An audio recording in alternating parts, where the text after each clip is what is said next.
What's going on, YouTube? It's Mike and Joe back for the JanticJournal. We're going to start today's video off with a little shop tour. You guys have seen bits and pieces of us working around.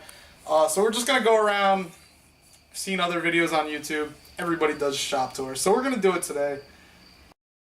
So yeah, this is what we got going on the workbench. Just a cheap vise, just something from Home Depot, an old Delta bench grinder, nothing special. I got this organizational, this bin set, I think from Harbor Freight, I'm embarrassed to say, but no moving parts, so we should be alright with our roll.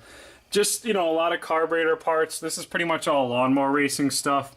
Just an assortment of like knobs, springs, shaft collars, bushings, spacers, you know, everything like that, Heim joints, bolts. I definitely want to get a bigger one of these where I can organize all the hardware. Just some basic toolboxes. Definitely I want to get a big stand-up toolbox. These are just, it's just way beyond what they're really meant for at this point. Yeah, and then just all these drawers, you know, filled with just random stuff. We got sandpaper. This one's our good one with like all the drill bits, things like that. I try to keep it somewhat organized, but sometimes it's hard to do when you get into a project. Something I always used to run into an issue with was spray cans, all the aerosol cans. And so yeah, I put this shelf up here a little while ago, not too long, maybe a year ago or so. But I find these, just get some of these things at like Home Depot. I think they were like $4 a piece. And you know, you see exactly what you have. If you have all this stuff on the shelf, you know, you don't know what's behind what. So I find these are really good. You few bucks, buy them, you just take them up, just, you know, bring them right down with all your stuff on there and you can get a pretty good idea of everything you've got. So definitely I suggest getting something like that. Keep them up on the shelf. They're out of the way until you need them. So after the workbench, over here we have a Milwaukee abrasive chop saw. We do all of our cutting there. You guys saw in a previous video, this is where we keep all of our scrap metal. We actually find some pretty useful stuff in this, even stuff we don't know. Like for my torque converter, I found a 5/8 keyway shaft that I really needed.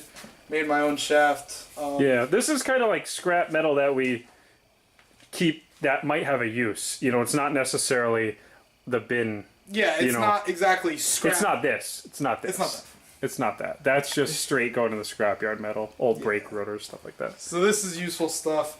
Of course, our shop is our basement and garage. Yeah, tell them what we're running for a dryer. We got the Kenmore dryer. How many amp? How many amp is this? Okay, you don't actually know. I don't actually know. Frigid air washer.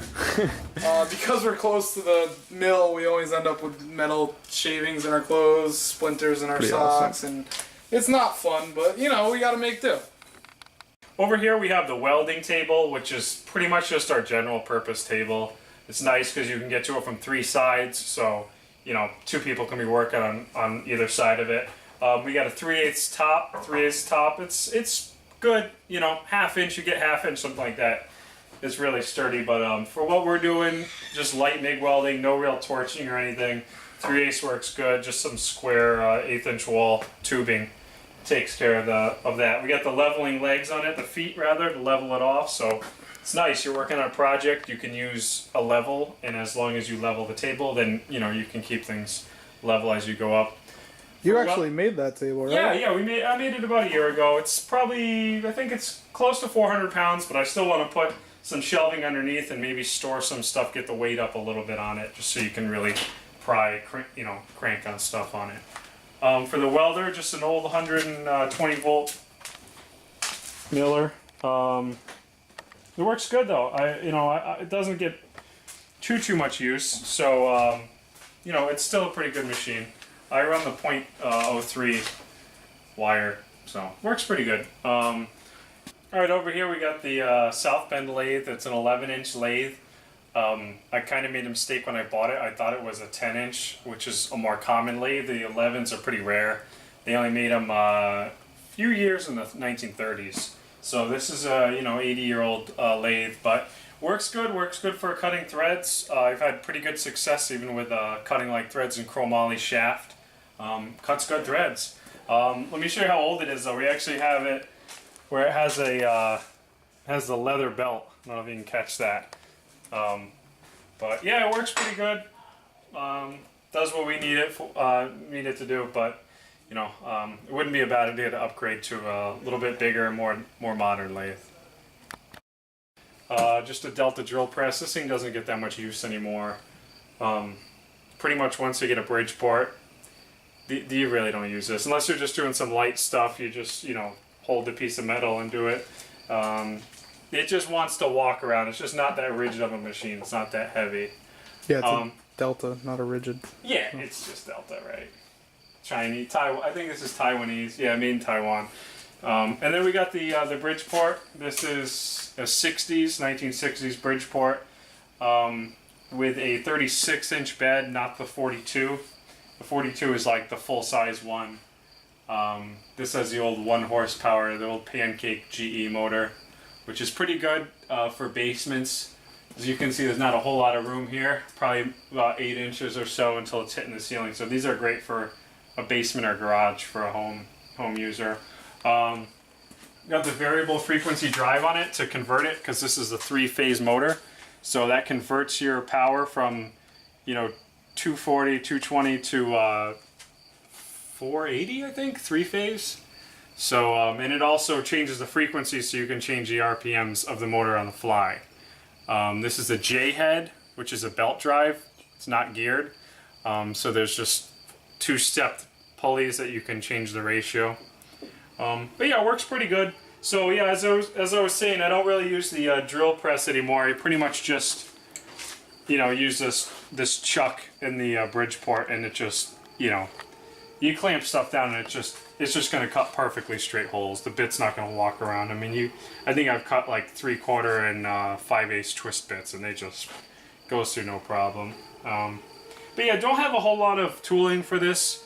I got a 12-inch rotary table, you know, an old piece of junk vise. I need a better vise. And then just some basics, just a couple end mills, slitting saws, you know, fly cutters, and yeah, not too much. Definitely got to get my game up a little bit more on the milling machine. Alright, so we just finished up everything over there. Over here, under our stairs, we pretty much park all the mini bikes. We got Project Gold everything that still hasn't been started yet. My Whirlwind, Scott's Motovox, of course Mike's Doodlebug.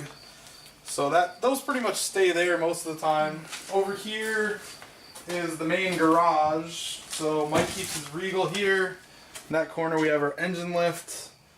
Spare metals over there, angle iron, flat iron, stuff like that. That's full length that we can't keep over in the other spot. Then down here we also have the Harbor Freight 20-ton press, which works pretty well. If you guys watched the Ranger brakes video, you saw that in use. Also, I used it to change the tire on my mini bike. Worked out really well. That video is still on the cutting room floor, by the way. So. Which one? The one where you changed the tire. Oh, we haven't used that yet. Yeah. Oh yeah, I forgot. We haven't used that yet. Yeah, so down here we got the air presser. 26 gallon, I think. Yep. Campbell Hosfield. You've had it for a while. This was something I think my dad gave me when I moved out. Yeah. That was a Walmart. Yeah. It still works great. The only thing we did, we took the regulator off of it to get more power out of our impact gun. We bought a Husky impact gun from Home Depot, and I think it's like 850 foot-pounds of torque. So we took the regulator off to get up to 120 psi just to get the extra power out of it. The brakes, yeah, to make sure we can just snap off any bolt we want to. Yeah, just break the bolts, because that's a lot easier than actually taking them out. And right now, since Mike's in full swing of the mower season, this is where he keeps his mowers, right behind the Regal. And then it's a pain in the ass. Yeah, that's where they stay till now, so I want to take the car out and then switch everything around. We have one garage door for all this space, and we always have tons of projects, and it's just a pain in the ass because you always have to shuffle everything around. You can still see the blue on the screen from Joey's paint job. Yeah, I had good ventilation. So. Yeah, definitely have to get some more work done on the mowers. I don't know, maybe if I get a nice day, I'll do a little bit of work outside, and then it's easier to shuffle things around. Let's see what else we've got here. Some little 79cc motors I got to put in the back. Rear end, anyone want a 7.5-inch rear end for a G-body? Let me know, I'll give it to you real cheap. I got a drive shaft for it too. And then here's all the metals we got a while ago. All this stuff here is probably going to be used up for making the shelf for the all the scrap metal over there that we need to organize. You can't see it, but it's over there. Yeah, all this is going to be used. 2 sheets of expanded sheet metal, I think 13 gauge. So should make a pretty nice storage unit out of that. You're also going to use some of the expanded sheet metal for the shelf on the welding table, right? Yeah, I was planning on making where that garbage can is, just making like a platform under there, and then, I don't know, just putting stuff on there. There's a lot of stuff I plan on doing, so we'll see. Maybe when we get everything set up, we'll do another quick shop tour just to show the progress that we've made. Don't forget our gardening tools. Hopefully that we don't use. So there's a lot of videos on YouTube, a lot of gun guys. Demolition Ranch, love their videos. Hickok 45, love his reviews. Iraq Veteran 8888. They're great videos, but they're really long. They all have a lot of property and a lot of nice guns. Here at the JanticJournal, we also use our basement as a shooting range, at least for 22. Here is my awesome Mossberg 702 Plinkster. So we're going to see how that works out in the basement. Alright, so we're going to show you how our basement and garage and shop works as a shooting range. Just want to say this, don't anybody do this at home. Entertainment purposes only. All that, this, that, and the other. Ear protection, eye protection. So let's see how the basement works as a shooting range. Before that, though, let's turn on our ventilation system here, because it's not the lead, it's the humidity. It's not the lead that'll get you, it's the humidity. We're just going to shoot 5 rounds at 22, see how it works.